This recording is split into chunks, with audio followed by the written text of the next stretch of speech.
ভোলায় তজুমুদ্দিন থানায় বিএনপি নেতাকর্মীরা অর্থাৎ যুবদল, ছাত্রদল এবং শ্রমিক দলের লোকজন মিলে এক ব্যক্তির কাছে ৫ লক্ষ টাকা চাঁদা দাবি করে। চাঁদা না দেওয়ার কারণে সেই ব্যক্তিকে উলঙ্গ করে তাকে মারধর করে এবং তার স্ত্রীকে গণধর্ষণ করে।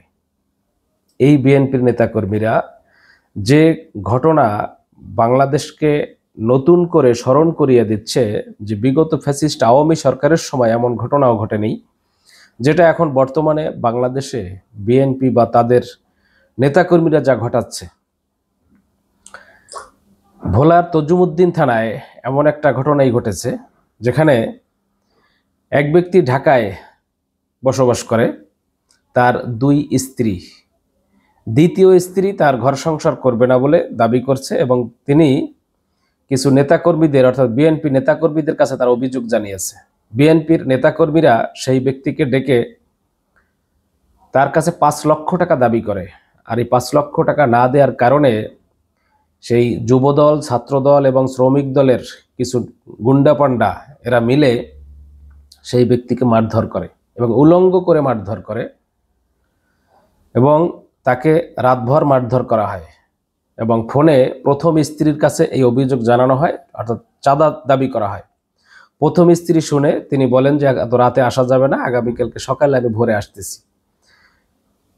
পরের দিন প্রথম স্ত্রী সেখানে এসে উপস্থিত হয় এবং দেখে যে তার স্বামীকে মারধর করতেছে এবং রাতভর তাকে মারধর করা হয়েছে। এবং সে তার কাছে টাকা দাবি করায় সে এই টাকা দিতে অপারগ বলে তারা জানায়, যে কারণে বিএনপির নেতাকর্মীরা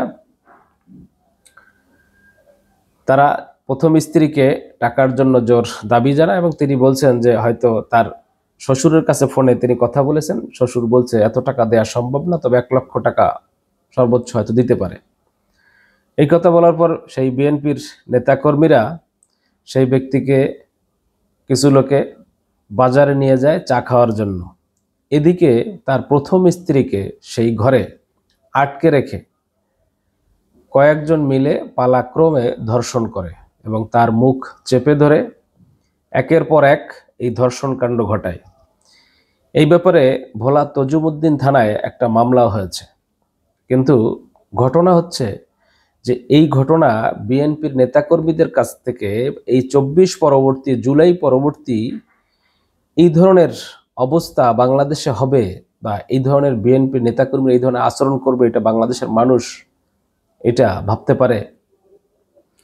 যেখানে ফ্যাসিবাদী আওয়ামী সরকার বাংলাদেশে বিরোধী দল মতের লোকদেরকে নির্যাতন এতভাবে করেছে, তারপরও এই ধরনের ঘটনা ঘটে নাই যে স্বামীকে উলঙ্গ করে তাকে মারধর করা হয়েছে এবং তার স্ত্রীকে সংঘবদ্ধ এই ধর্ষণ করা হয়েছে, যেটি বাংলাদেশে নজিরবিহীন ঘটনা ঘটাচ্ছে এই বিএনপির নেতাকর্মীরা। এরা জাহিলি যুগকেও হার মানাচ্ছে এবং এতটাই ফ্যাসিস্ট কায়দায় তাদের আচরণ বাংলাদেশের মানুষের কাছে আস্তে আস্তে তারা প্রকাশ করতেছে যে এই দল ক্ষমতায় যাওয়ার আগেই তাদের সারা বাংলাদেশ জুড়ে যে দখলবাজি, চাঁদাবাজি, টেন্ডারবাজি, ধান্দাবাজি, ধর্ষণকাণ্ড যেভাবে ঘটাচ্ছে, এই দলের হাতেই বাংলাদেশের দায়িত্বভার ছেড়ে দিলে তারা বাংলাদেশটাকে কোন কায়দায় কোন দিকে নিয়ে যাবে, এটা একটু চিন্তা করার বিষয় রয়েছে আমাদের। কারণ এই বিএনপি নেতাকর্মীরা এতটাই অবস্থা ভয়াবহ করতেছে বাংলাদেশে। ৫ই আগস্টের পর থেকে আমরা দেখছি যে আওয়ামী সরকার পতনের পর আওয়ামী লীগ যে আচরণগুলো করত তাদেরকেও হার মানানোর অবস্থায় এই বিএনপি, অর্থাৎ সেই আওয়ামী লীগের আচরণ থেকে বিএনপি কোনো শিক্ষা পায়নি, বরঞ্চ আওয়ামী লীগ যা যা বিগত ১৭ বছরে করেছে ঠিক একই কায়দায় বাংলাদেশে বিএনপি সেই যুবদল, ছাত্রদল, শ্রমিক দলের নেতাকর্মীরা এখন সেই কাজগুলোই শুরু করছে।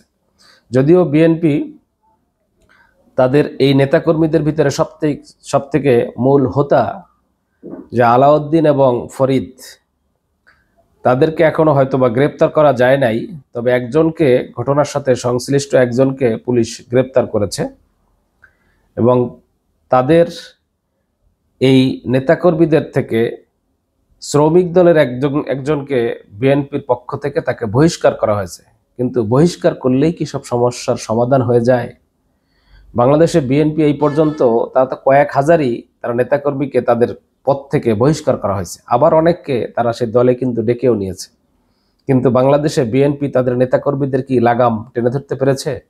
তারা কি তাদেরকে মানুষ বানাতে পেরেছে এই জানোয়ারদের? কারণ এই জানোয়াররা বাংলাদেশটাকে ধ্বংসের দিকে নিয়ে যাবে। এজন্য বিএনপি থেকে এই বাংলাদেশ নতুনভাবে আবার আওয়ামী লীগের মতো মুক্তি চায়।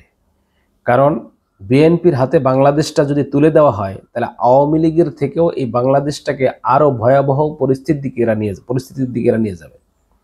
এজন্য বাংলাদেশের মানুষ সকলকে বুঝতে হবে যে আসলে কাদের হাতে দেশটা তুলে দিলে নিরাপদ থাকবে।